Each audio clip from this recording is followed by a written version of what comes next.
All right, what's going on, people? This is the Corner Store Podcast. Subscribe, like, comment, and share the content. You'd also find us on YouTube, Stitcher, Spotify, Google Podcasts, and iTunes. Appreciate all y'all support.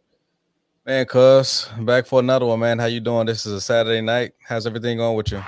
Man, it's going great, man. Life is good.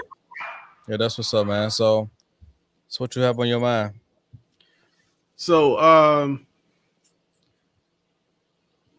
I wanted to tell a story about how I used to work in the security industry in Memphis, Tennessee. Okay, what time frame? So we're talking like 2000 to like 2003. All right. No, actually 2004. 2004. I was stationed with a Marine gunny. He was a prior service recruiter for the Marines in Memphis on Jackson Avenue when I used to be part of Kilo Company 323. And I was there temporarily for about 8 months. I took over another corpsman job that needed to leave. So as a reservist, I did what they call active duty for special work. So I was there for about 8 months. And I met this gunny, and I had my gun permit, but he used to be like, "Hey, man, I do security at the, this nightclub." And he's like, I was like, "Oh, okay, what's up?" So he told me about it, and he told me how to go get my license, and I went in, applied for got my security guard license. In Tennessee, you have to go through some training, send all your stuff to Nashville, and then you get a license. I still got a copy of it. But then pretty much in Tennessee, if you don't have a license to be a security guard through the state, you can't work as a security guard in the state of Tennessee. Okay, so you have to. What's so special about this time frame as far as you working in a security industry back in the day? Yeah. So like, what was so special about it? Well, I mean, you had the opportunity to go, work at clubs or really work anywhere and actually do, security work. But my man, his name is Gunny Johnson. He worked at the infamous Denim and Diamonds, which is it was probably one of the most illustrious but also dangerous clubs in the city of Memphis. Mm-hmm. And this is when 3-6 Mafia were really big. 8-Ball MJG, Little Chat, Gangsta Boo, a whole bunch of Memphis rappers. And I used to do security for them at this club, but sometimes they would hire me to do little security jobs for them on the side too, because, I didn't play. Mm-hmm. If you come through that door, you better come correct, because security don't play that. Especially, I tell people all the time, they used to have this thing called the mosh pit up in Denim and Diamonds. It'd just be a whole bunch of guys just, slam dancing is basically like with Chicago terms. And they just sometimes get, that adrenaline rush, and they get a little crazy. And sometimes we have to go in there and, kind of, slow it down some. But out of all the times I worked at this club, and it was on Sunday nights, Denim and Diamonds was the spot to be at on Sunday nights. Mm-hmm. And we used to come be at the front door. We used to have these 2 big old giant garbage cans where we had to take women's eyeliners, combs, picks, because they used to use them as weapons. And they already knew that they couldn't come in the club with all that stuff. So if they came to the door and they had all that, they was either go back to your car or we throw in this garbage can. And I'm telling you, man. Y'all was worse than the TSA, huh? Man, bruh. I wish I would have been smart enough to take all them eyeliners and all that other stuff and resell it back to somebody. Because I mean, it was like thousands of dollars worth of makeup, and mascara, and combs.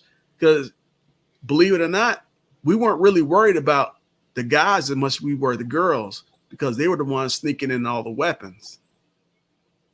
We Yeah, find guy's guns. not going to be dumb enough to have a weapon in his waist strap, huh? No, we caught those guys too. Mm. Man, look, man, I'm telling you, Memphis ain't no joke.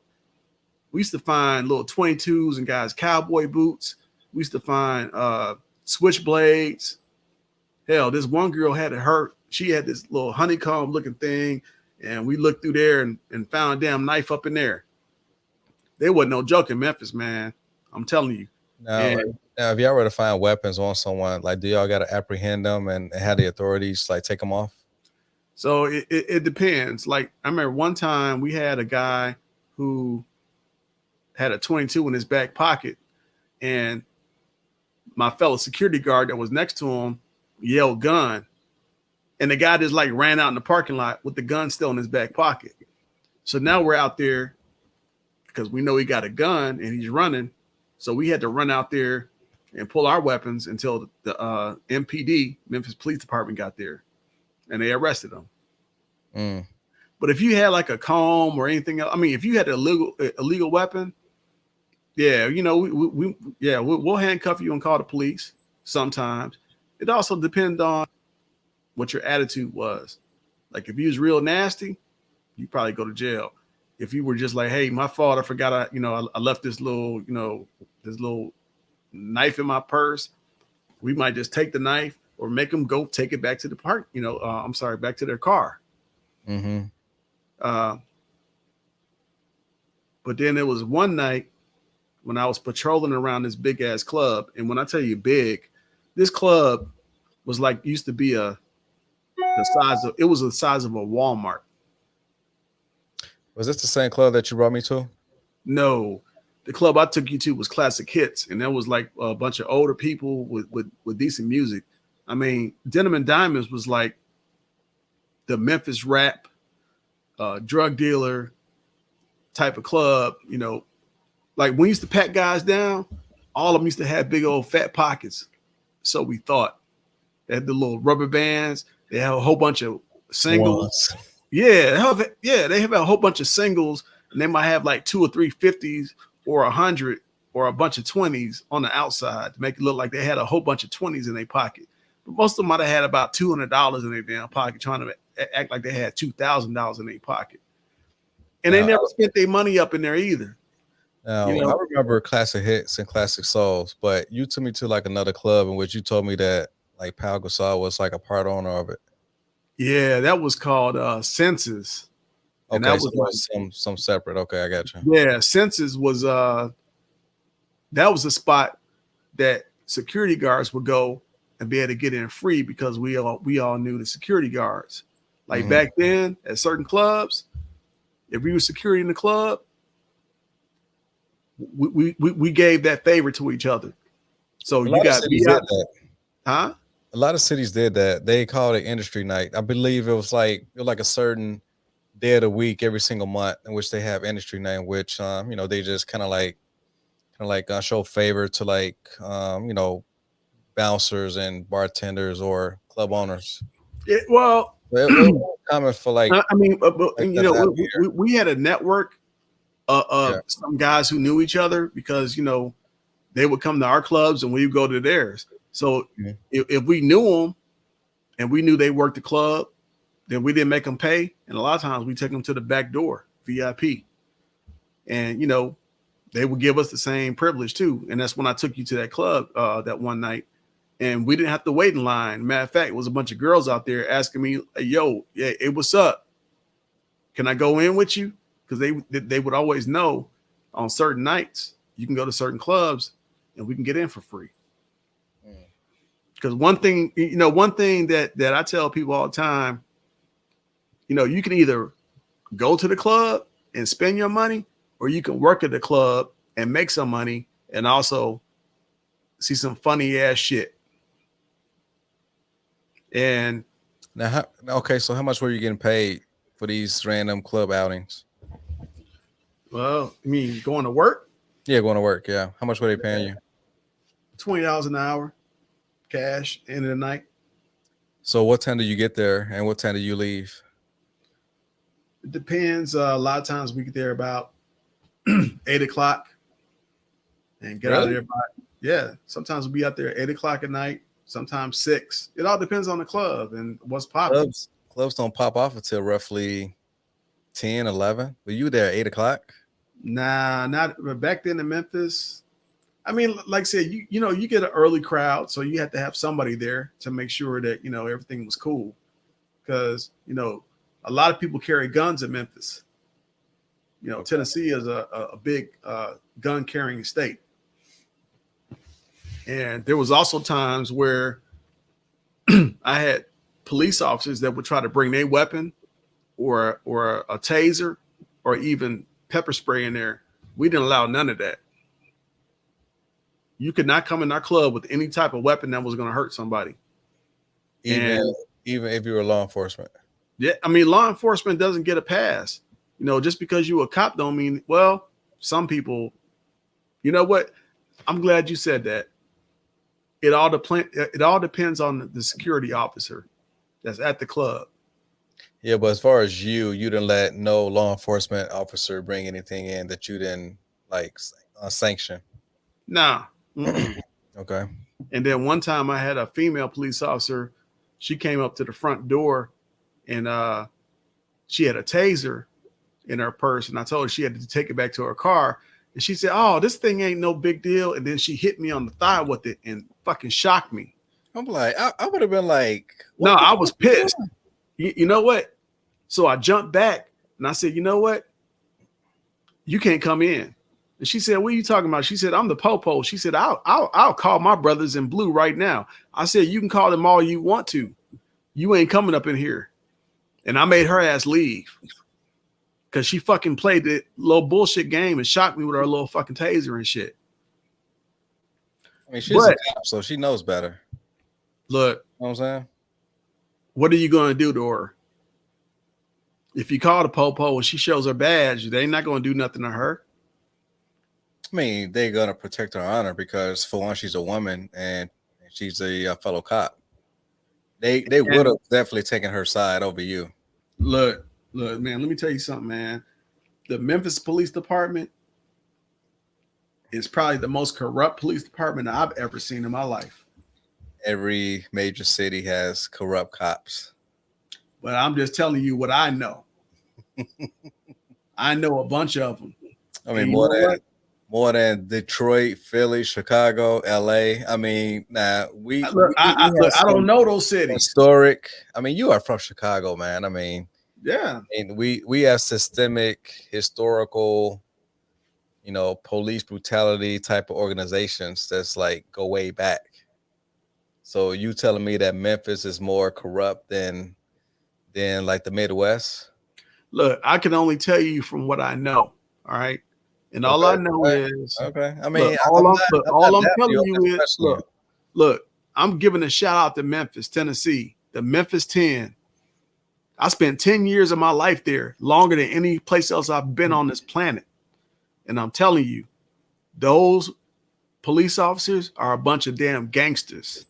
Hey, Memphis to me, they're the biggest gang. Look, they the biggest gang in Memphis, Tennessee. The MPD, Memphis Police Department. And I'm glad that I didn't join a damn gang because Lord knows what I would have did had I been given all that power. Did you know that Memphis was the Ratchet capital of the U.S.? I mean, I didn't know until I moved there. Oh, really? Okay. Yeah. Oh, it's ratchet as hell. Oh, yeah. Yeah. I mean, I've lived in. I've seen a lot of messed up ratchet cities. I mean, they take the cake. I will also give it to Detroit, Milwaukee. Yeah. A lot of hood Milwaukee's spots, man. Ratchet. Yeah. Milwaukee's ratchet. You know, Gary. You know what? You know what? Memphis is a sister city to Milwaukee. They're very much alike as far as the people there. And a lot of people have relatives from both places. I tell people all the time about how our grandparents left the South for a better life in the North. And now when you think about it, a lot of that other generation is moving back down south. And I don't ever want to live in a major big city again. You know, to me, it's like the plantation all over again. Except for plantations, now they're just, well, they used to be industry driven. You know, our grandfather worked in a steel mill. Yeah, speaking of the Great Migration, I mean, nowadays there's a reverse migration going on right now because you got like a lot of California folks moving back down to Texas and Louisiana because of the high cost of living. But yeah, I was always wondering why certain cities have gotten certain different regions of people from the South because like there was like certain routes like from Texas, Louisiana, Arkansas, they were likely going to go towards the west, like to Seattle, Oakland, LA. Right. If you're from Mississippi, then you're likely have that route towards St. Louis, Minneapolis, Chicago, Detroit. And if you're from like Milwaukee. Georgia, right, exactly, Milwaukee as well. Yeah. And if you're going to be from Georgia or where else, Alabama, you're likely will be rooted towards like Cleveland, Toledo, New York. Yes, Yep. Philly. So yeah, I thought I was interested because I saw the actual roots of the Great Migration a few days ago. Yeah, and you know all those interstates, the fives. You know, they got all the fives. You got the 5, the 10, the 15, the 20, 25, the 30, the 40. You got 65, 75, 85, and 95. You got all these expressways. As a matter of fact, you know, those were all created during the Eisenhower presidency. And they called it the Eisenhower Expressway System. He's the one that actually put together that. So he's the one that rebuilt all the interstates, north, south, east, and west. Okay, so this is starting back in the 50s. Yeah. I mean, look, they're probably still out there on the expressway. They'll say that the Eisenhower Expressway System. It was called, matter of fact, Chicago. They got the Eisenhower Expressway named after him. Yeah, that's the 290. Right. But I'm saying he's the one that made that structure in the United States where you had interstates throughout the whole country for people to be able to travel easier and to get places. Now, people will say that the expressway systems was racial as far as the way that like certain black neighborhoods were kind of like used to kind of like build an expressway so that way, you know, like affluent people can get through those neighborhoods in a swift fashion. So per se, classic expressway, the Dan Ryan. Oh yes, exactly. Yeah, that's that was one of the most major interruptions of urban life. And what did they also build when they built the Dan Ryan? They built all those projects. They were like, please come to Chicago. We need you. We need to rebuild this city. And a lot of black folks rebuilt Chicago. I believe Robert Taylor was probably considered the largest housing project in the country. I was born a block away from there. Oh, you was born in a mosque? Yeah. Okay. The first mosque established in North America. Oh, interesting. So that's a historic place. Yeah. Oh, it's very historic. Oh, it should be more historic than what they claim it to be. In my opinion. Is the building a historic landmark? Well, they knocked the original building down that I was born in. Then they rebuilt the new mosque where my sister and her husband were married at. Well, in that case, that building probably won't be considered historic or a landmark. No. So. I mean, maybe the site may be considered that at one time because the site is still there. but no, they knocked it down. I think they knocked it down a couple years after I joined the Navy. Okay. All right. And I actually wanted the brick from there. I don't know. Maybe they still got a brick. I don't know. Okay. But I want to tell you my Juicy J story. Okay. So what about Juicy J? What about people's people from Memphis? What about their hero that you got something to say about him? You know, I wasn't really a big fan of their music, but I'm not from there. And What was it about their music that you didn't like though? it was just, it was just different, and it took me a whole year to actually be able to talk to people in Memphis. I didn't understand nothing they were saying. I mean, some people in Memphis are so country. I mean, they use words, and you'd be like, you know what? I remember one time I went to a grocery store, and I was in there buying some groceries, and the lady asked me did I want a plastic or a sack. And when she said sack, I'm thinking of like a bag of weed, like a sack. And I'm like, a sack? Like, what the hell are you talking about? Do I want a sack? She was like, do you want plastic or a sack? I see, and I looked at it, and then she showed it to me, and it was a paper bag. But that's what they call a sack. We say paper or plastic. Right. And she said a sack. So, like, I didn't understand that. Or one of the first times I went on Bill Street, and by the way, I want to make this very clear too. Memphis women are not shy. If they like you, they'll let you know. They will come hit up on you. Trust me. That's any city of women. No, bro. I'm telling you. They walk around looking for. I'm telling you. I'm walking down Bill Street, and this chick pulls me to the side, and she asked me if I was coating somebody. He was what? Coating. What is that? It was the mispronunciation of the word courting. Oh. But she said coating. And I was like, she's like, you coating somebody? I was like, coating. I'm sitting there thinking like a coat and paint. What are you talking? Look, it took me a year to understand these damn country bumpkin ass Memphis people and they fucking language. They have a different language that is crazy to me. And she was wondering if you was going together with someone else. Yeah, she was asking me if I was single. Mm-hmm. Well, how she look? Yeah, she was. I mean, I didn't talk to her, so she wasn't all that. But look, I'm telling you, look, Memphis women have no problem letting a man know if they're interested in them. Mm-hmm. I mean, they're very direct, and they'll let you know what they want. And I've lived in Chicago, Milwaukee, Philadelphia, Delaware, Virginia Beach,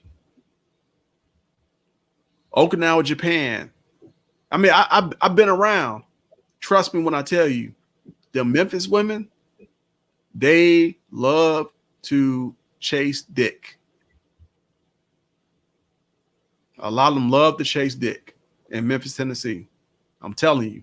I'm not doubting your experience in Memphis, but I would say that that's no different than any other urban area in which you would find like a lot of loose women that all they want to do is chase penis. I mean, that's nothing new, especially when we're living in a sexually liberated, society in which, women get all types of birth control. They use abortion like it's, plan B.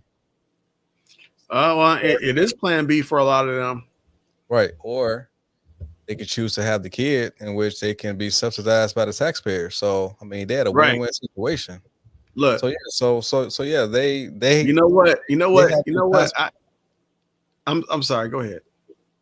Well, the consequences wasn't as dire as in yesteryear per se, but But yeah, man, it's a lot of loose women. So I mean, they're not going to be shy about it. So and plus, you was talking about like roughly what, like 2000, as far as the way you kind of describe these women, like Uh, 2000, 2004.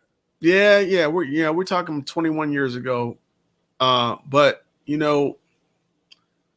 Also, you got to factor in that that was prior to the whole boom of the social media, as far as the apps and Facebook, Instagram, MySpace. I mean, back then, yes, women and men, they actually met up with each other and like talked to each other out in the streets. But like nowadays, all you got to do is swipe left, swipe right.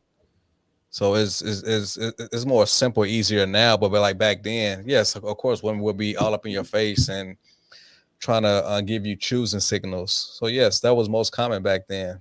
But yeah, but nowadays it's just all about just using your apps on your phone. yeah,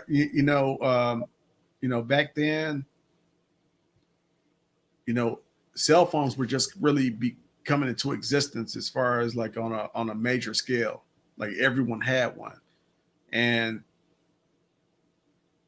you know, I'll never forget those phones where you can sit there and have to text somebody and hit all the different buttons until you get. I mean, that was some work back then trying to text somebody with a phone.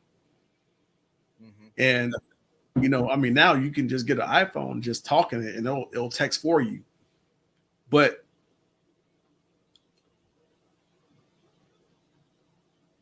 the thing about the club scene back then was, I mean, people chose each other, but I'm telling you, man, I knew more guys that would turn down girls because they were so aggressive that they didn't even want to deal with them.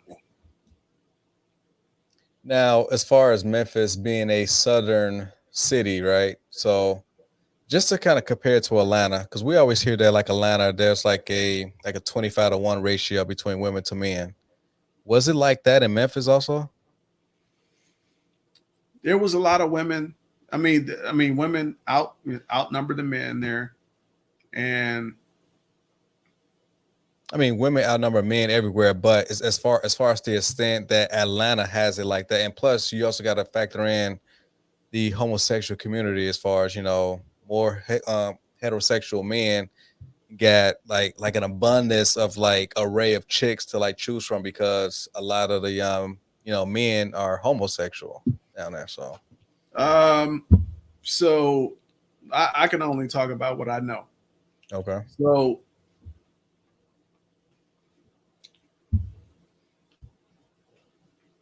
an associate of mine took me to a pool party okay, up in Frazier, which is a part of Memphis, and he was like, "Hey man, hey man, look, we're gonna go to this pool party and check it out." I was like, "All right, cool." So we go to this pool party, and after we park the car and we're walking to this house,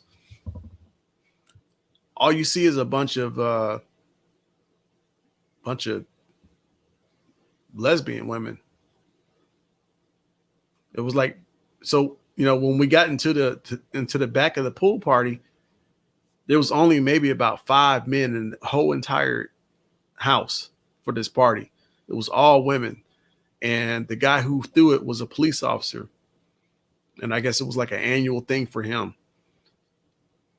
So I'm walking around this pool party, and I'm like, damn, like where are all the guys at? They were like, nah, man. My friend was like, nah, man, this is a gay pool party. You lucky to be here because they don't really let men up in here, but you with me. But as I was walking around, I saw a lot of men, a lot of women that I knew or had met during my time in Memphis, and I had no idea that they were gay. mm. Either lesbian or bisexuals. I had no idea, and I had hit on a couple of these women before. Trying to go out on a date or whatever else, and they rejected me. And then I see him in this pool party, and now I'm like, okay, this makes sense.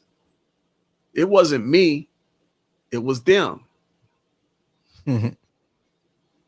because I used to be like, damn, like, I mean, I always tell people that I try to be humble. I try my best to be humble. But when I was younger, I used to have a lot of people that were attracted to me because I was a light-skinned nigga and I was good looking. And back then you had that good hair also. Yeah, it's gone now. But yeah, I used to have the good hair, all that.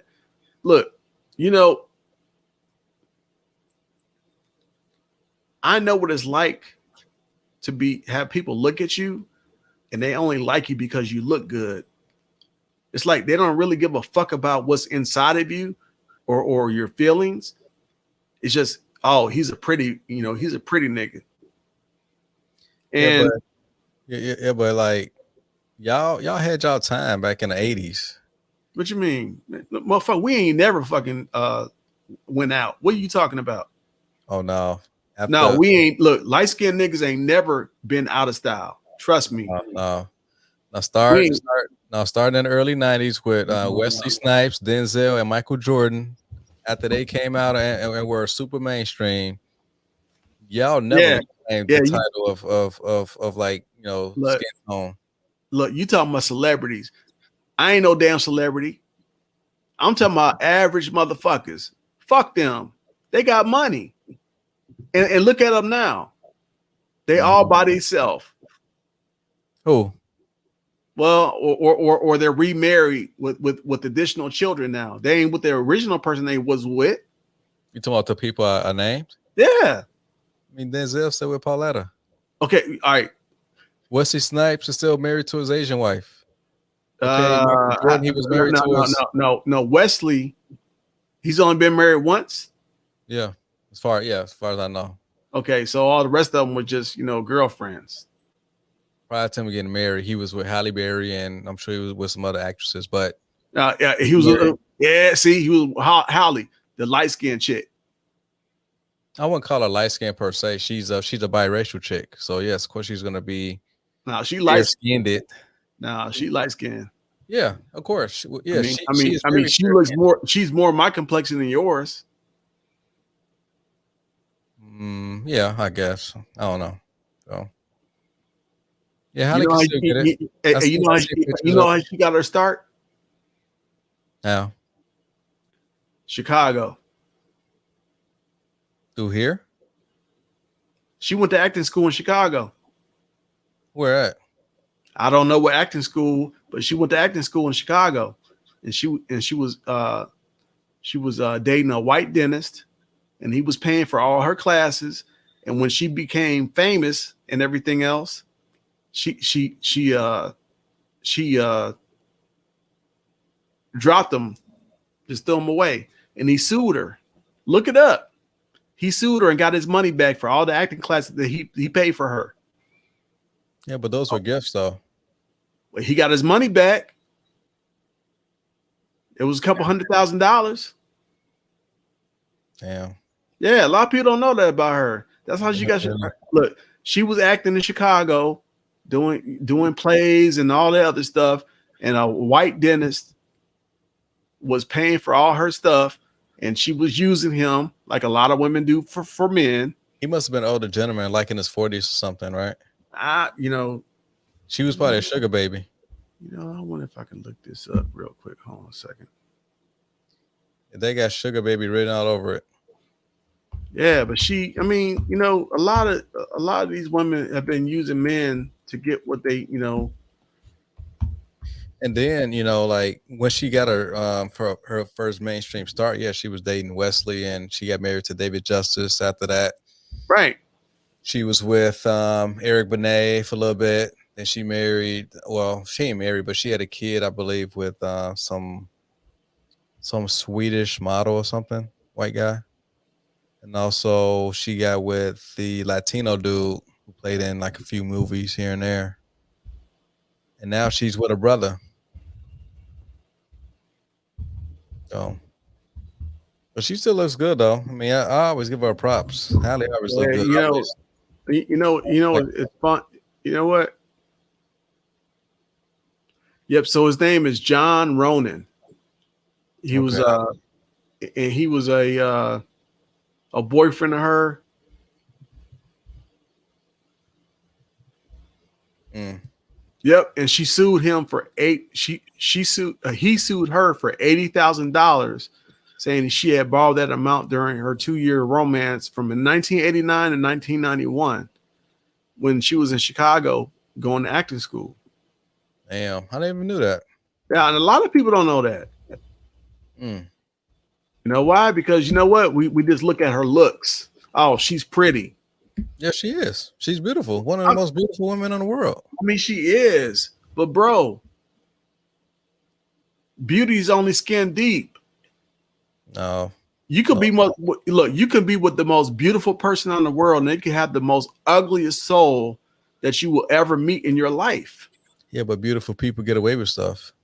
Well, that's They because they have a people lot of belief. because people are clouded by their looks. Just I mean, like we all are victim to that. I mean, do you treat beautiful women differently than not so beautiful women? I don't treat any woman different than any other woman. I don't. That's the most PC answer that you. Look, man. Look. What I'm trying to tell you is, when I meet somebody, I'm not looking at their looks. I look at what they say and what they do. No, I'm saying before that they say anything. I mean, how are you like approaching them? You are approaching them by their looks, correct? Nah, not me, man. Okay. Hey, look. A lot of people don't understand me, and that's fine. You know, I'm weird, whatever you want to call it. But look, let me tell you something. When I get when I get you're close just to capping somebody, right now. look, when I get close to somebody, when I physically get close to somebody, You feel their energy, huh? I either feel it or I don't. It's like a magnet. Oh man. You know negative people. Have you ever just walked up on a negative person and you was like, oh no, yeah, I'm not going to talk to this person. It's a feeling. It's a gut feeling that you have sometimes with not people. based on a feeling. It's just based off of like an initial conversation, right? not based off a feeling before they've opened up their mouth. You know what? I have felt people's negative or positive energy just by looking at them. No verbal communication. Okay, so you were profiling them then. No, it wasn't a profile, but all right. So let me put it this way. Profile. All right. So let me put it this way. A man should never talk to a woman that doesn't look at him. If she don't fucking give you the look, then she's not interested. I mean, what if she doesn't know that you are like there, or like what if she's in her zone? She got on horse blinders and she just happened to not notice you being in her general vicinity, and you just happen to come up and try to strike up a conversation. So like, then she's on another level. And you know what? Like they say in Memphis, I ain't studying you. I ain't studying you. Mm-hmm. They used to say, I ain't studying you. I'd be like, what? You ain't what? Stunting? Studying you. Studying or stunting? They say stunting. I ain't studying you, but it's a studying you. Like I'm not worried about what you're doing. I'm not paying you no attention. A woman that doesn't pay you no attention is a woman that doesn't want to be with you. Okay, but yet some men think that's a cry for help or a cry to do more, when really they like, no, motherfucker, I'm not interested in you. And a lot of men don't get it. They think that it's a game. And that's when the game starts getting dangerous for some men. Because they start playing with the wrong women that they know they shouldn't be playing with, because you ain't on their level and they don't want to be on yours. And you try to hang out with somebody that you can't be with, and then they try to destroy you. So are you talking about in regards to like the chase, like the whole courting process? Like you don't want men to like approach women and like they play this hard to get type of game? Like you want men to like Should just like not engage in that. So what I'm telling young men, in my book is, if you're not mature, then stop trying to do mature men's things. Like, if you can't pay rent, don't try to have a woman in your house that you can't pay the rent with. If you can't take care of a baby, don't have a baby with a child or with a woman who wants a baby. If you're not ready, don't do it. And if you try to do it, you're stupid now. Now, this has only been going on for like 2,000 years, you know. These are common sense ideas. So yeah, I totally agree with. Right. Look, all I'm saying is, this message for young men, what they need to listen to is, if you cannot take care of yourself, how the hell are you going to take care of somebody else? And until you're ready to do that, don't try to do it, because it ain't going to work for you. And then you're going to fuck around and get some girl pregnant. And then she's going to tell you that she don't want to be with you because you can't take care of her. The sex part is easy. It's the life after that really makes a big difference. Mm-hmm. Yeah. Yeah. So once shit gets real, then yeah, that's when women will smarten up and figure that, okay, this guy can really provide, which in a manner that I really need him to provide for me and my son or daughter. Right. And then when you can't do it, or you don't want to do it no more because you're in a bad relationship with this so-called woman, then the woman sits there and tells your children that you ain't shit because you left them because you couldn't take care of them. Yeah, not only you ain't shit according to the woman and the kids, then you're pretty much kind of beholden to the state in order to be obligated for child support. And if you don't pay child support, then you will likely be locked up for it. Yeah. It's funny. You want to talk about child support. Let me give you a scenario. A young man gets divorced and he has 3 children. And the court says he owes $600 per month for child support. Okay. All right. $600 is not a lot of money. It's not going to pay no rent. It might buy groceries. You might be able to feed your kids with $600 a month with 3 kids these days. But that's about it. Right? 600 for 3 kids. Oh yeah, that's a very low ball number. Right. Okay. So let's say now with in 2021, 2022, it's $1,200. And we're talking about a working man here. We ain't talking about no celebrity, somebody got a whole bunch of money. We're talking about a 9-to-5er, right? Mm-hmm. Yeah.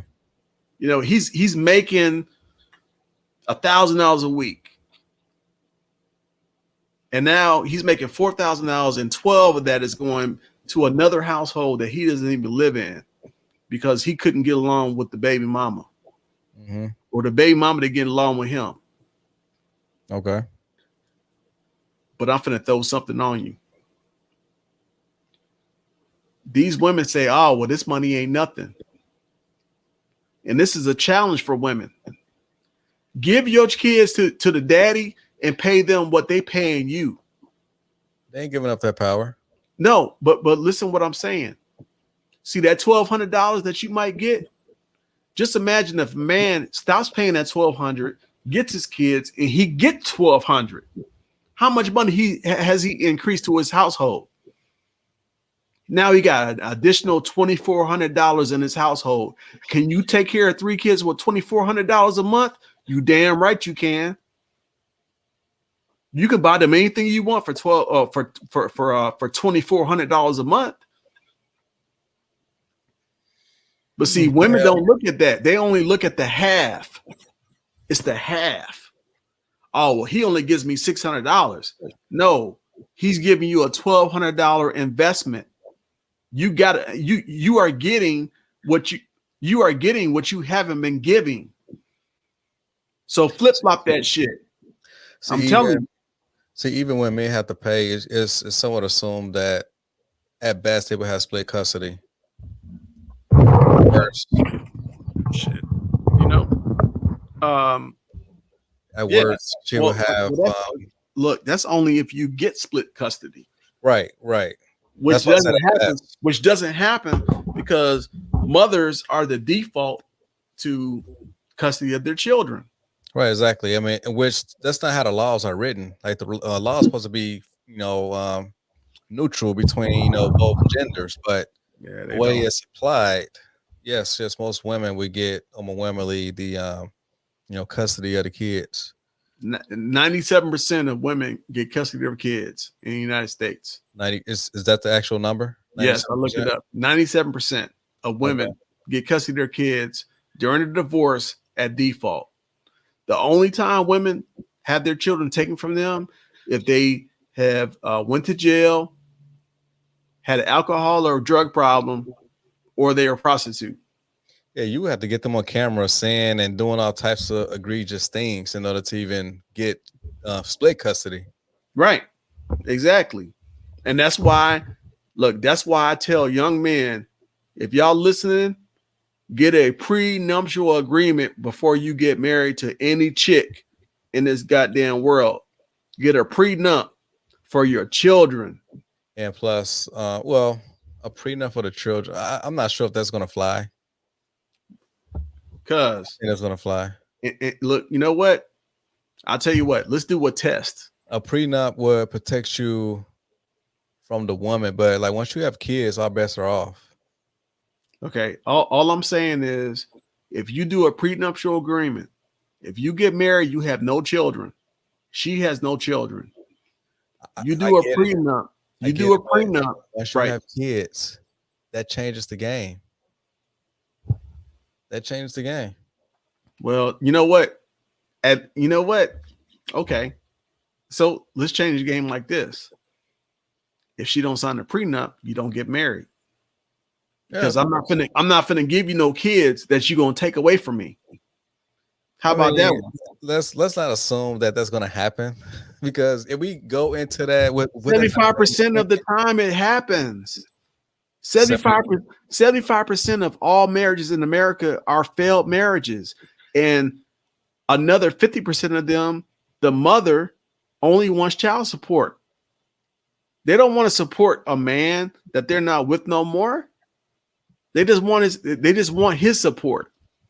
Well, let me correct you. It's not 75% of marriages that's failing. It's 50% of marriages failing, but of that 50%, 80% are initiated by a woman.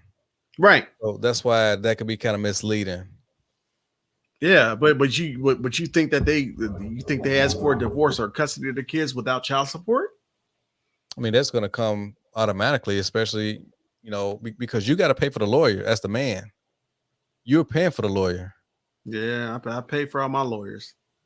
Yeah, you got to pay for yours and hers. I didn't pay for their lawyers. I paid for mine. Oh, you didn't pay for theirs? Hell no. It must be like a state by state thing then. No. I made it a stipulation during my court proceedings that I wasn't paying for their fees. My lawyer talked to their lawyer and they're like, no, we're not paying your fees. She is going to pay your fees and he's going to pay my fees.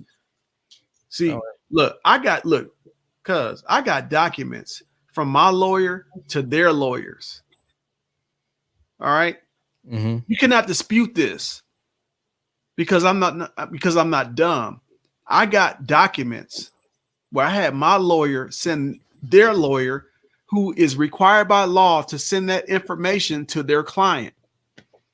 I didn't send that shit directly to them to their house. They can deny I never got that. No, I went through lawyers. So I got lawyer documents showing every time I was trying to see my kids. You feel what I'm saying? Mm-hmm. I got the court documents that went to her lawyer or lawyers. So they can say they didn't get it. Well, then you had the wrong lawyer. I mean, or the wrong liar. And I love lawyers/liars. I mean, They do a damn good job with lying to people that they don't even fucking know. And you know what? Lawyers destroy more shit in this country than any other profession in the United States. Fucking liars. I hate them all. yeah, lawyers and tow truck drivers, they like one of the worst professions that like people just despise. So yeah, man, as far as marriages, man, I mean, yes, it is a dirty business whenever things don't work out, especially when kids are involved. But I'm glad you said it's a business. And marriage is a business. It's a oh, yeah. government business. Marriage and divorce is a business. Oh yeah, For the government and for lawyers. yes, yes. And have you seen that documentary, Divorce Corp, in Netflix? I haven't. Man, it was an eye-opening like documentary. I saw it maybe 3 years ago, but I mean, I was already knee deep into my marriage, so it was I was too little, too late with the way I saw it. But still, I mean, at the end of the day, man, even though I knew all about the stats as far as the way marriages are, the way women are incentivized to end marriages and kind of take the men for the cleaners, but at the end of the day, man, I got skin in the game because I want a better community. So in order to have better communities, it starts with each individual household. So you got to have nuclear families, because without nuclear families, then your community is going to be, you know, is going to be ghettos for generations to come. So we have to change that paradigm. So we have to Right. have marriages. We got to have nuclear families. And all those ghettos, for the most part, are in all these urban cities, like I was saying. Hit it. And Hit it by women. you Hit know, it by women. yes, exactly. So, I tell young men all the time, look, get the hell out these damn cities. People are addicted to the city life. I never really liked the city life because, walking around Woodlawn for 5 or 6 years, during my adolescence, and as my father genuinely says all the time, my days of ignorance, because that's what they were. Those were days of ignorance where I was going around doing stupid shit. And I'm going around this neighborhood, and you know how many registered sex offenders are in Woodlawn right now with my father's zip code? I mean, it's like elementary schools and a university in that area. Right. Well, look, in my father's zip code, there are 2,400 registered sex offenders in his neighborhood, in his zip code. 2,400. And those are the ones that are registered. What about the ones that aren't registered? Man. Can you imagine that? Matter of fact, you know what? When we get off this broadcast, look on to Google it in your neighborhood and put your zip code in there, and you'll be shocked how many registered sex offenders live in your neighborhood. Now your neighborhood, it's not Chicago, but I bet you got at least about 200 to 300. Now you said 2,400 in his zip code. Like, okay, 2,400 out of how many? How many people live in that zip code? That I didn't look up. So okay. you know what? I probably need to look up the population for. I'm talking now. I'm gonna do it. That's a good question, but you still got 2,400 people walking around one zip code that are registered sex offenders, and most of them are male, and a lot of them, not all of them, sexually assaulted boys versus girls. Yeah. I mean, you got the R. Kellys too, but yeah, you got. Well, actually, R. Kelly actually was messing with boys too. Yeah, that just recently came out. Well, yeah, well, but this is the thing though.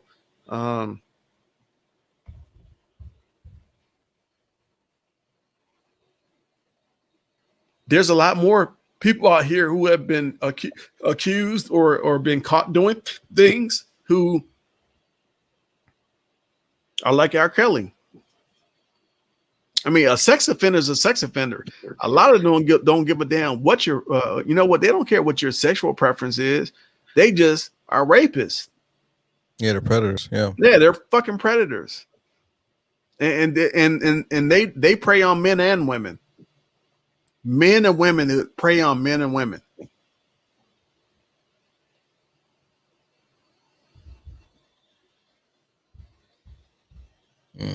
Oh. Yeah, earlier we was talking about Job Corps, right? Oh yeah. I really don't hear about kids going to Job Corps because when I was like in high school and grammar school, I used to hear about how such and so got sent to Job Corps, and the way that I understood it was that like troubled youth Mm-hmm. who didn't graduate high school, they were kind of sent to Job Corps. Actually, one of my cousins went to Job Corps. He was there for what I can remember, just a couple years. Mm-hmm. But like, is that still like an avenue for like troubled youth can like go to just to kind of like change their whole like routine, All change right. their So, surroundings? and Because it's funny. It's funny that you said that because oh shoot. Hold on a second. because the one that I know about is Lincoln Challenge in Rantoul, Illinois. So actually, hold on one second. Let me get to my other screen here. So I looked up the Job Corps. Yeah. So the research I did on the Job Corps, it was established in 1961, and it was designed for people between the age of 16 and 24 to get job training that you know they may not have done so well in high school, or you know, or maybe they were homeless, whatever it was. They were taking people and they were teaching them how to learn certain trades, but also taking care of the national parks around the United States. Mm-hmm. So if you wanted to be a brick mason, they would show you how to be a brick mason, but you also were doing it at national parks. So they use it to rebuild the parks, but also employ people that necessarily didn't do so well in high school or didn't socially get along with other people. So they gave them this trade, or they gave them a bunch of trades. As far as compensation, was it salaries that they can kind of make in open market, or was it kind of like a reduced salary because they were being housed and fed? Um, I didn't get that far into it yet. I looked it up, but I had a friend that went to the Job Corps and he loved it. I mean, it worked for him, and he became a brick mason. And when he came back, he was making like $35 an hour as a brick mason. And I mean, and this is before I even went to join the Navy. So we're talking like 1987, 1988. He was making $35 an hour. And he helped build one of the White Sox Stadium there on 35th Street. He used to go to work every day and talk about how he's up there just, putting bricks down. And I mean, he loved his job and it worked out for him. Mm-hmm. But a lot of people don't talk about the Job Corps, but I think it's still a better alternative to sometimes the military. And it's definitely a better alternative than going to prison. Is it still like a service provided today? Yeah, it's still available, and a lot of people don't even know about it. Yeah, because I know that for the most part, unions kind of like put the kibosh to like high schools providing some type of like job training, in which high school students will like no longer be allowed to kind of leave high school and go straight into a unionized job because unions kind of canceled all that. So I would imagine that they also did that for Job Corps. Yeah, I'm not really sure about that, but I can tell you when I worked at Vito's supermarket, I was in the grocery union when I was 16. I was in the union. I paid dues. I was in the union for Jules as well. Yeah, and I got fired one time for supposedly stealing some some pork ribs. And at the time, well, I still don't really eat no damn pork rib. Well, I haven't eaten pork in a long time, but You weren't supposed to be eating that swine. I know I wasn't. You know what? I want to tell you something else too. You know, throughout my life, I used to always get people that would sit there and look at what you eat on your plate. Like, why do Muslims get a higher standard than Christians or anyone else? They was like, you ain't supposed to eat this. You ain't supposed to do that. Why do people, especially Christians, they always point the finger at other people like we supposed to be better than them? Why is the standard different? Every religion points the finger at other people. You think so? Yeah, they all do it. They all do it. Man, I like Christians though. Shit, you know what, man? And look, I don't discriminate against anybody's religious what belief. about your father? What about him? He won't even let you even bring pork in the house, let alone cook it on his stove, on his cookware. He won't even let you put it in the fridge. You know what I'm saying? Nah, yeah. Well, I mean, I ain't gonna let you cook no pork in my house either.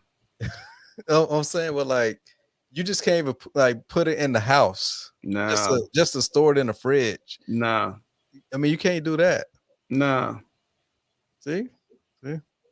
Look, this is training. Certain things are training, and a lot of people in this world don't understand training. You know, when you've been trained by your parents, it's almost like you've been trained like a dog. And some people like to be a dog. Me, I never liked to be a dog.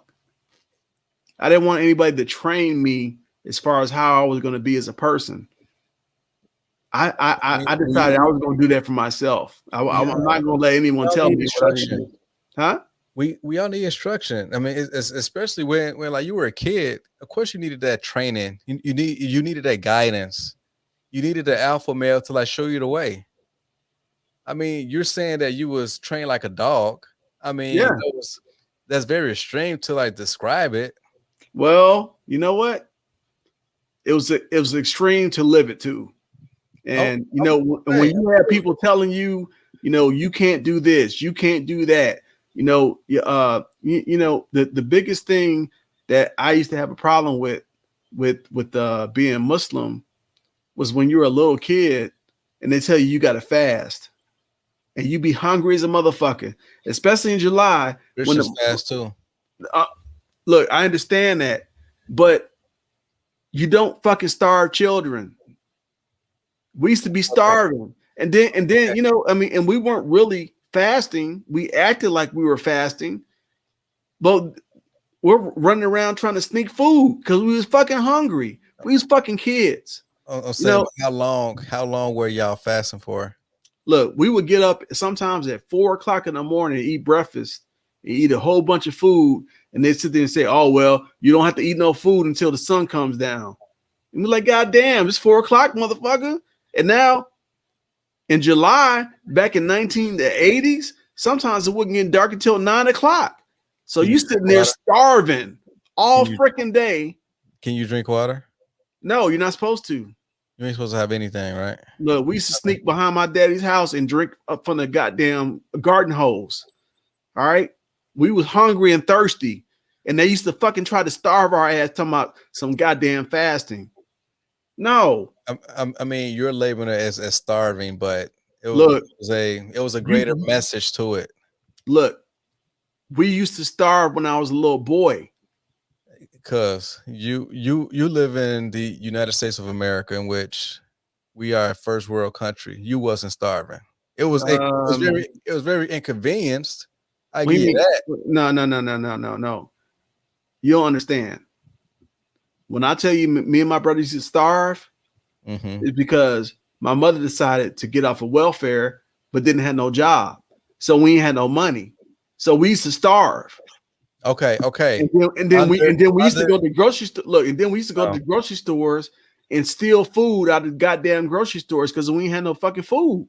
Okay, so let me ask you this. Okay, I'm thinking of two different scenarios. So I was thinking that you were fasting with your dad, correct, or no?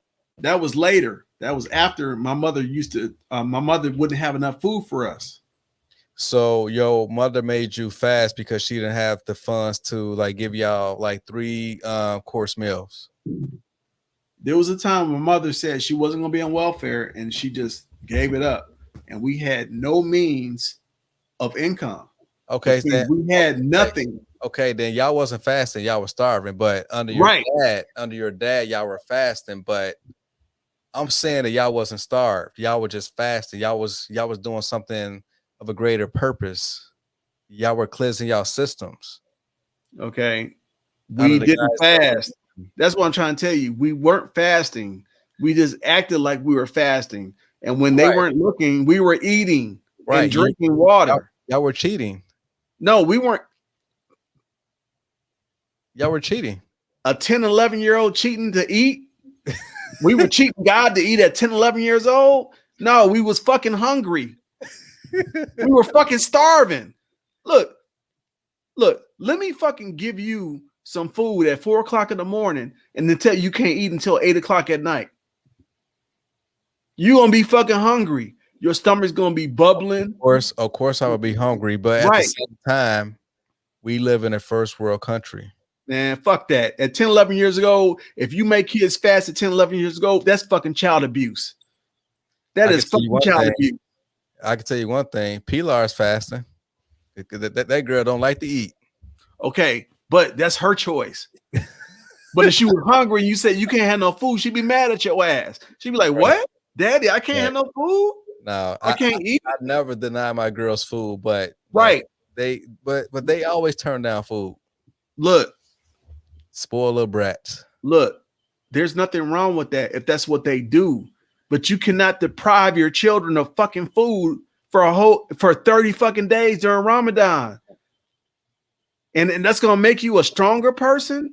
No, it makes you weaker because we were It sitting gives you around clarity. lying. Look. Let me tell you. Look, I'm telling you, man. We were lying to our parents. Oh yeah, we're fasting. No, every time we would be around them, we was looking for some goddamn food or some fucking water or some soda or something because we were fucking starving.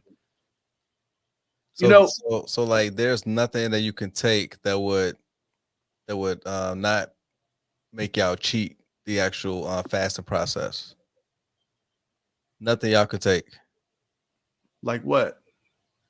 I'm saying like I mean, why fasting means that you look. why Fasting was means that water you don't frowned upon? look. Fasting means that you don't take up. You don't consume anything, and this isn't just I think food and water water. I think water It's should be nope. like a freebie. Look, when the Holy Prophet Muhammad from Mecca, from the desert, was fasting, they was used to fasting out there. They ain't have motherfucking McDonald's and all kind of places around there. They had to fast, and they didn't eat food like we eat food today. So basically shame on Americans for like trying to mimic a fasting environment because we got so much temptation with like liquor stores and like convenience stores and fast food joints. So it's hard to like mimic that type of atmosphere in a first world country versus being out in Mecca, Africa, right? Mecca, Saudi Arabia, but even Mecca, I thought Mecca was in Egypt. no, Mecca is in Saudi Arabia. You got the pyramids in Egypt, I thought and then Mecca, when I went, and then you got Jerusalem, which is in Israel, which is just right across from Egypt. I And thought then Mecca was in a continent of Africa and not no, in. no, it's in Saudi Arabia. Oh, okay, interesting. Yeah, a lot of people don't know that. Just like another thing a lot of people don't know what Abba means. Abba means father. It means father, but a Yeah. lot of people in America don't know that. What they If you think say about Abba, they be like, "What's that?" They don't even know. You know what? You know what? It's like in America. You know how many people don't even. You know what?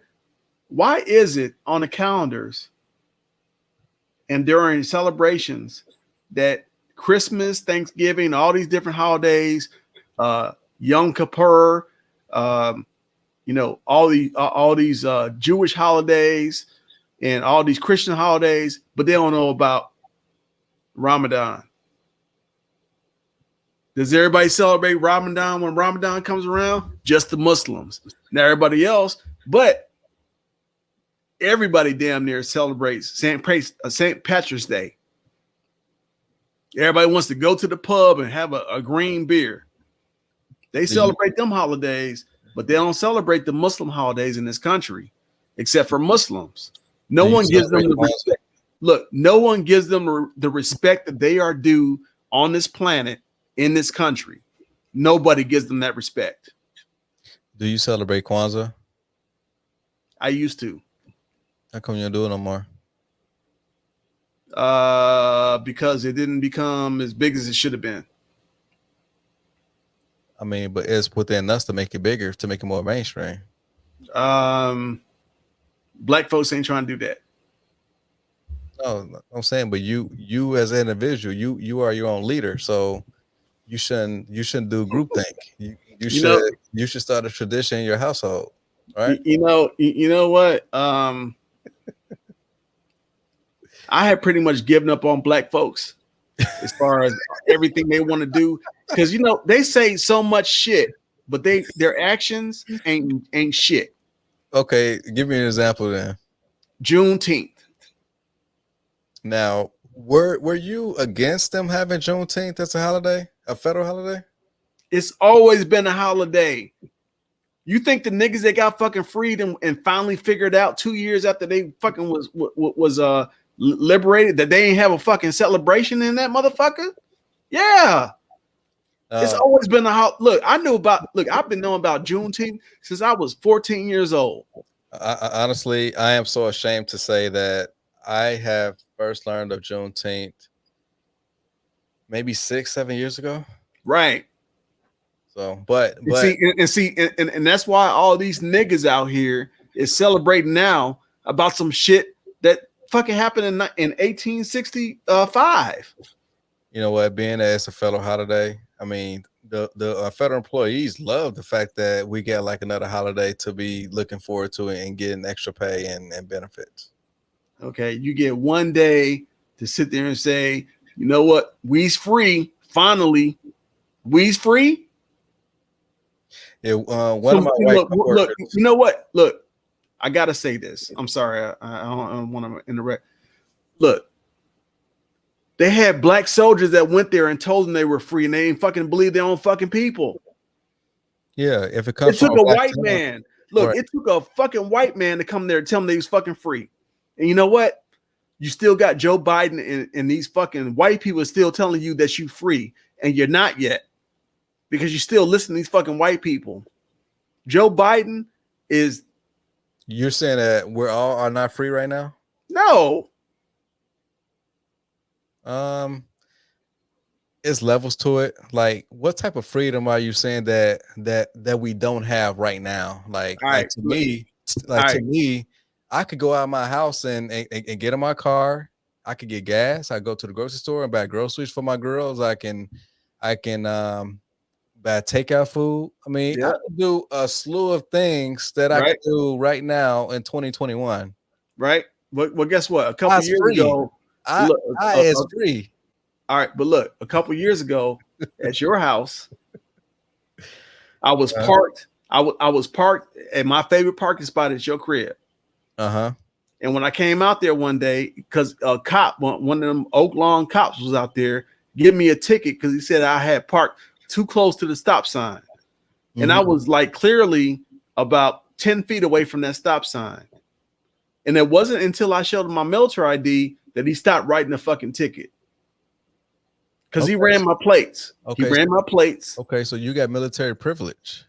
Okay, but that wasn't until I showed him. Look, that's freedom. No, that's not freedom. Those are exceptions and privileges, but not freedom. I'm saying there's a difference between privileges and freedom. If you were a felon, you couldn't get out of that ticket scot-free. Right. So depending on your status in this country will determine like the level of freedom that you have. Like, yes, we are not equally free. I would get that. But as far as in that situation, which you have military privilege, you got active duty privilege, you show them your ID, you get out of that ticket. A lot of people couldn't do that. Okay. So what I'm trying to tell you is this.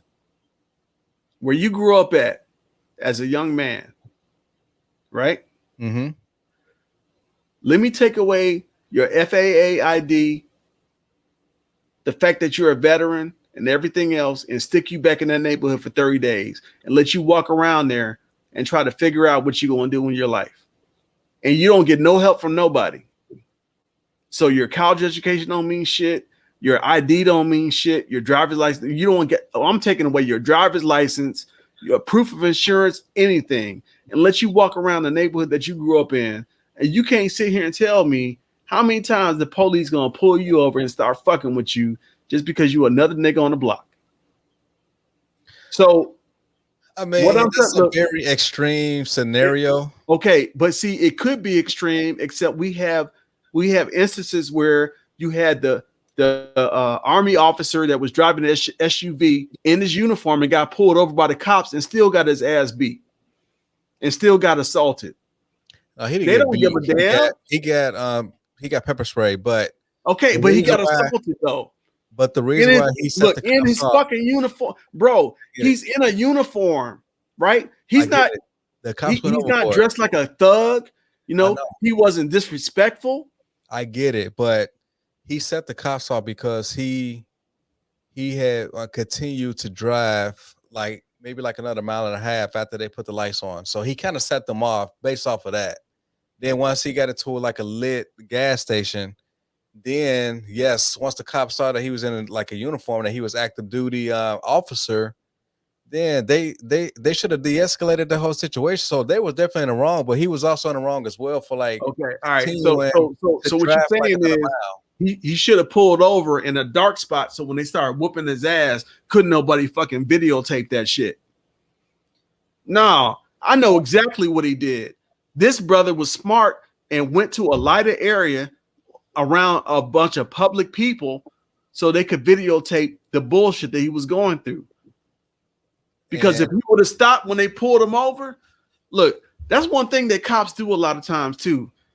They be sitting in a little cut and they'll pull you over in a little dark alley or a dark street where can't nobody see what they doing to you. So this guy was smart enough to go to a gas station lit up and knew there was plenty of people because it still didn't work out for him though. Look, they documented it. It still didn't work out. So my thing. I mean, he ain't dead. Oh yes. Thank God he's not dead. But right, he's not. So he did win because he's not dead. Because a lot of these fucking cops, they pull people over, like I said, in dark areas where no one can see what the fuck they're doing. Because a lot of these cops, not all of them, a lot of them are fucking. Look, they're predators too. They are fucking predators. And if anyone wants to dispute that they're predators, then why do they shoot people so much before they ask questions? Because they fear for their lives. Well, yeah, because they scared.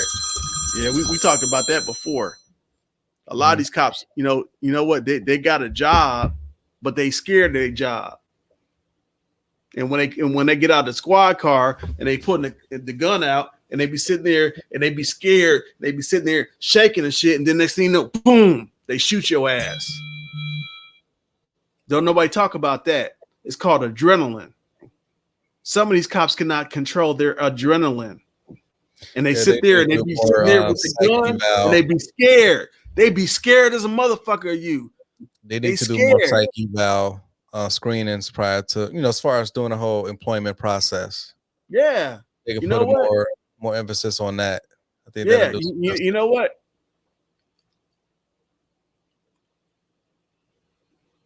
Every police officer during their training should learn karate.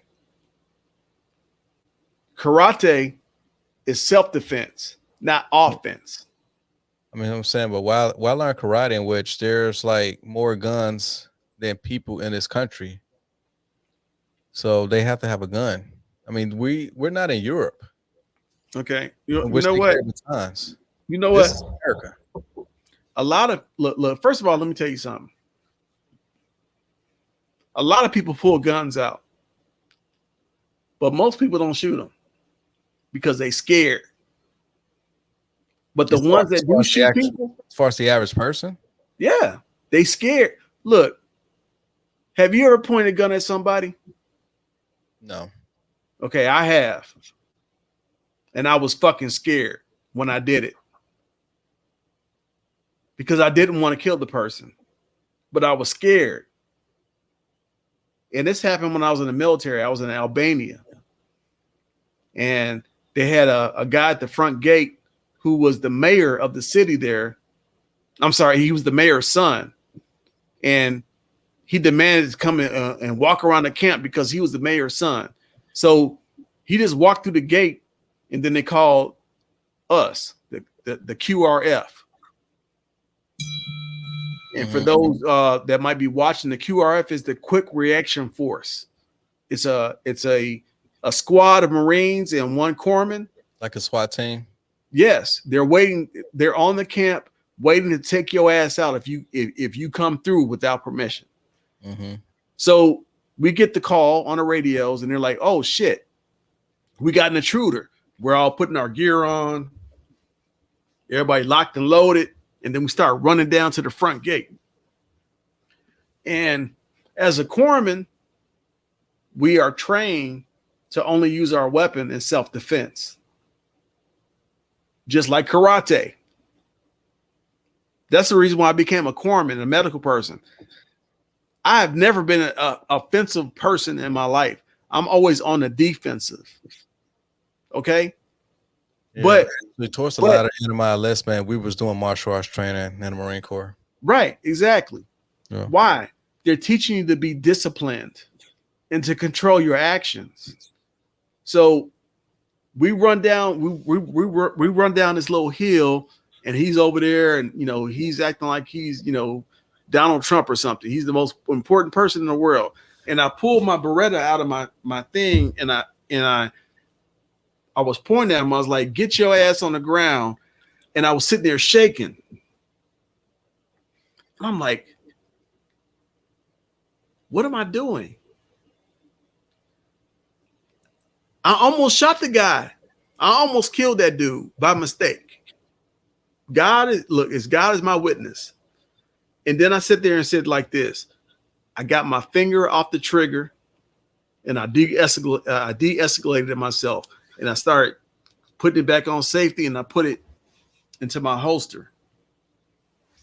And my heart was beating 1,000 miles per minute. I was like, oh my God, I cannot believe I almost shot this guy. Hey, have you seen the movie American Skin? Because they kind of mentioned about how, like, when cops pull out their guns, I'm not sure if the movie embellished this point, or if they just turned it into some type of Hollywood storyline. But they mentioned how when a cop pulls out a gun, that they're not really trained to de-escalate. They're not trained to do that. They're trained to kill. Okay, all That's right. the only thing they train them is to kill. Okay. Have you seen? And they kill. And they kill. If you get a chance, see that movie American Skin by Nate Parker. American Skin. Wait a second. I can't remember the name of this one movie. They show a clip of it every now and then, but it shows a white man with a white son in a grocery store, and there's a black man in another aisle, and he's buying, he bought his stuff, and the little white boy looks at him, and he says something, he's like, and the black kid, the black man is like, and the white man is looking at him like, did you just say something to my son? And the guy was like, he spoke to me first.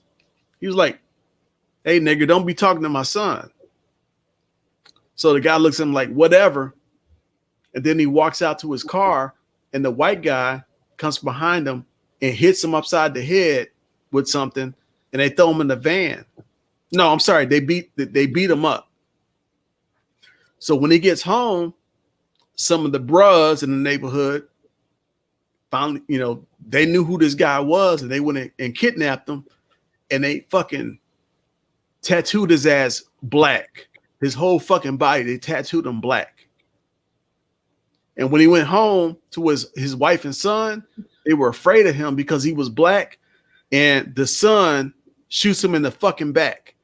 And he's sitting there trying to tell his wife, "Hey, baby, it's me. It's me." And she's like, "I don't know who the fuck you are." "No, baby, it's me." And the son shoots him. You talk about irony? That's deep. Yeah. Hey, you gotta find out the name of this movie and text it to me because I definitely want to take a look at it. But like I said, I'm trying to find out what the movie was. It was just a clip from a movie, but it was showing, that'd be like Clarence Thomas. Like, we snatch his ass up one day, and then we just bleach his ass to be a white person. Oh man, y'all give Clarence Thomas a bad rap, man. That man is still black. Look, bro. I don't view. Look, bro. I don't hate on Clarence Thomas. Look, I'm using it as an example, and I'll tell you why. Mm-hmm. A lot of people don't even know that this man is married to a white woman. So yes, what should it matter though? All right, so when Anita Hill said that he was sexually harassing her, it doesn't make any sense to me that a black man would be harassing a black woman if he likes white women. No, that don't mean nothing. Okay, well, you know what, you can say that, but you know what? I know a lot. Look, I know a lot of brothers who don't fuck with no sisters at all. And Clarence Thomas is one of them dudes. He don't mess with sisters. He don't mess with. Bro, do you know some guys? Look, do you know black men that only date white women? Well, you know one. Who?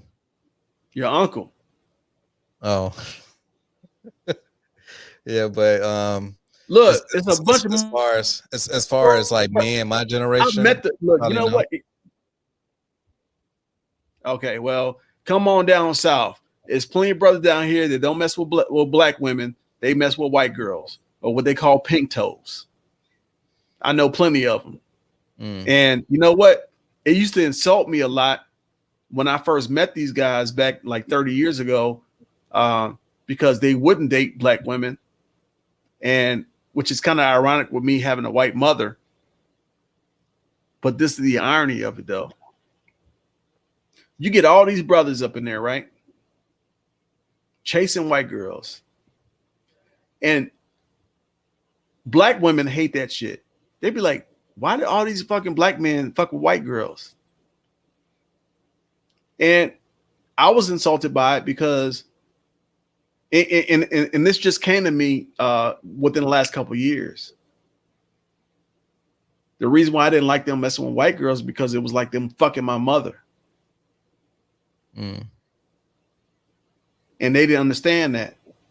They were like, "Oh man, I love white girls. They're more submissive. They do all this other stuff."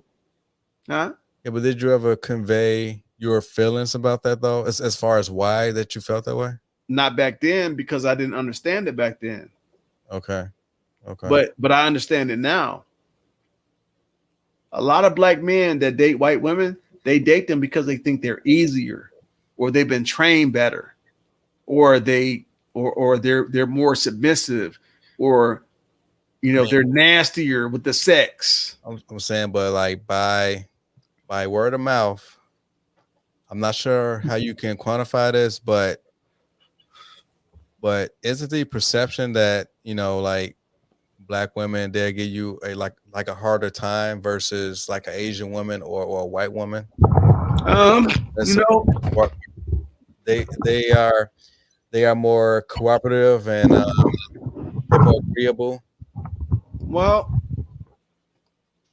we're not talking about perception. I mean, I can't quantify it, but as far as what's out there in the ether, isn't it true that black women are hey, I'm strong and independent. You can't tell me what to do, but these other women, they make sandwiches. They give you foot rubs. They give you back massages. They give you fellatio. As soon as you walk in the door from a hard day's work. I mean, I'm saying that's a perception. Right. I mean, it's not a true perception, but it is a perception. Right. Because look, this is one thing that men need to understand about women. You got women who are going to take care of you, and you got other ones who are selfish, and you got other ones who are not capable of taking care of you, just because they just are not capable. Yeah. I mean, like you said earlier, there's levels to this, and we live in a three-tier system: the rich, the middle class, and the poor. Our schools are put together like that. If you go to any elementary school in the city, in inner cities, you got your dumb students, you got your average students, which was me, and then you had your above average students who, were allowed to go to better classes because they could learn and comprehend all that. That's why you got some people that go to the University of Illinois and some people who go to Harvard. Everyone can't get in Harvard. Yeah, of course. I mean, it's always a bell curve. Right. It's always the top 5%, the bottom 5%, and everybody else just average. That's everywhere. And then you have the college scandal, which is not really a scandal. It's really a system. Okay. It's a system. A lot of people love Barack Obama. I like him, but I don't. He's not from Chicago. He was raised in the Philippines, and he went to very high elite schools. So he was going to get into Harvard because of the people that he knew, not necessarily the education that he had, but the people that he knew. And also, and you look at the education system too. Also, his dad was an alumni of Harvard, so he was going to get in through legacy. Right. But I'm saying, but if I wanted to go to Harvard, I was going to have to tap dance and get to know people. It's not like, oh, well, you got good grades. We have a lot of people in this world that have good grades, but that doesn't get you to Harvard. You have to know people to get in those fucking schools. Yeah, connections, relationships. Right. Yeah. Right. And see people and the thing that really makes me sick is when someone does come from the mud and gets there, they act like they're special. No, you won the lottery. It wasn't because you're special, because there was a lot. Look, I mean, they are special. You got to give them that. No, they are special. No, you know what? All right, so just because you're nice and sweet looking and you're nice to people all the time and you do all this other stuff, yeah, those people get into those schools. The only ones that get in those schools that are assholes are the ones, like the Bushes.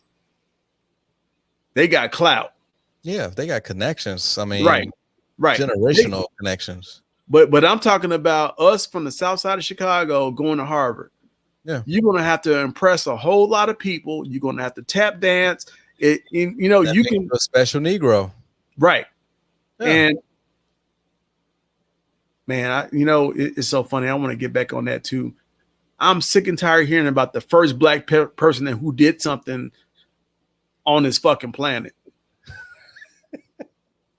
We still talking about first blacks and doing stuff in 2021. You know what? Have you ever heard of someone say the first white person who did something? Hey, no, you ain't never heard it. Just to get on your nerves. Look, they say the first man or woman that did something. Just to get on your nerves. You ain't gonna get on my nerves, but I am the first black man in our family to join the military and have a 4-year degree. That's not gonna piss me off because I'm the first black man that was born in the first mosque established in North America.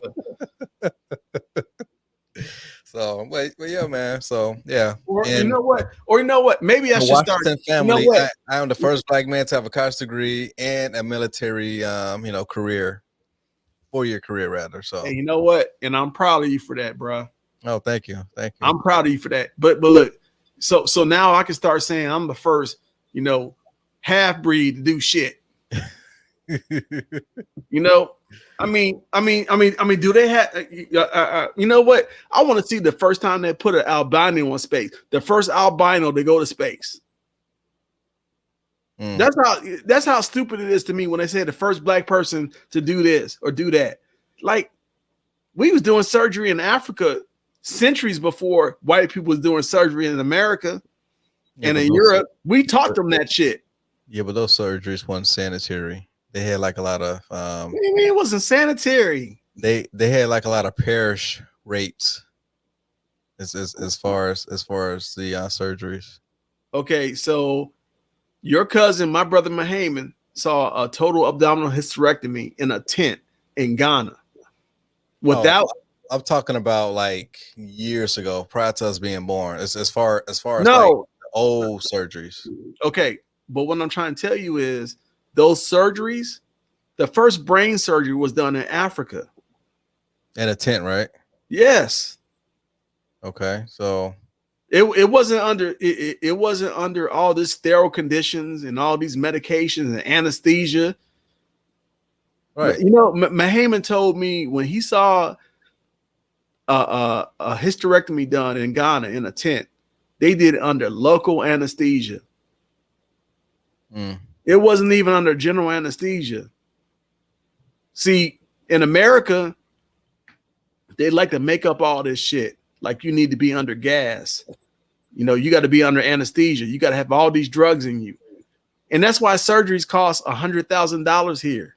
Yeah, because just to have a person in the room is going to cost you a couple grand. Right. Yeah. That's the healthcare system for you. Look, it's not healthcare. It's sick care. Yeah. Hey, you know what? I have been blessed to not have to go see the doctor since I retired. Hey, speaking of that, man, I had my checkup a couple weeks ago. I got a blood work, urinalysis, and everything came back fine. So, but my doctor recommended that I get a colonoscopy once I turn 45. So I kind of got a brace for that. Yep.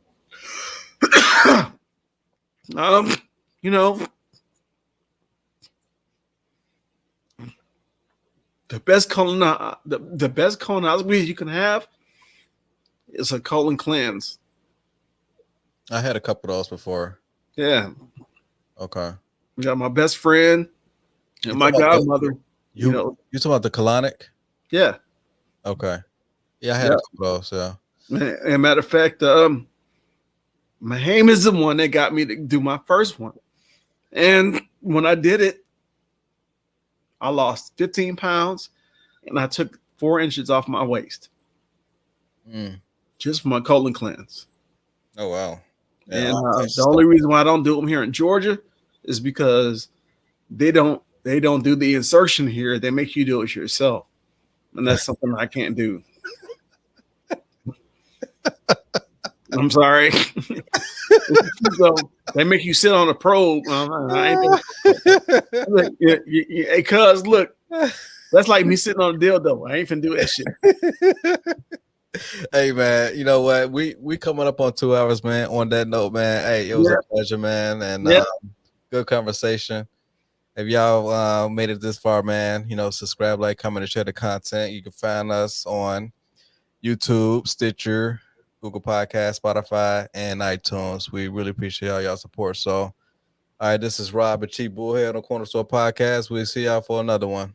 Yeah, yo, peace out. Y'all have going on. Later. Right, man. See ya. Thank you. See ya.